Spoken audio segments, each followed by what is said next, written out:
সকলকে জানাই নমস্কার। আমি এক অসহায় মানুষকে একটি কাপড় দেব। উনি গরমের দিন কম্বল গায়ে দিয়ে আছে বলে তাই এনাকে আমি কাপড়টা দেব যাতে গায়ে দিয়ে থাকে। আমি এখন আছি ম্যানেজমেন্ট। চলুন ওনার কাছে যাওয়া যাক।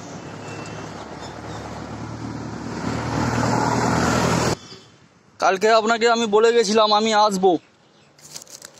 আগে এই খাবার দুটো ধরুন, রুটি দুটো ধরুন, আর কম্বলটা গায়ে দেবেন না। আমি আপনার জন্য শাড়ি এনেছি, ঠিক আছে? আমার সামনে আপনাকে গায়ে দিতে হবে, ওইটা পরে আগে কাছে রেখে দেবেন। হ্যাঁ, নিন শাড়ি। দাঁড়ান আমি খুলে দিই। হ্যাঁ হ্যাঁ, এখনই পরতে হবে। আপনার জন্য আমি নতুন শাড়ি এনেছি, এখন না পরলে আমার মন খারাপ হবে। ধরুন ধরুন, আমি ধরি কাপড়টা।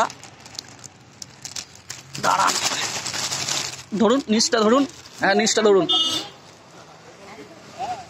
হ্যাঁ, কাগজটা রেখে দিন। দাঁড়ান,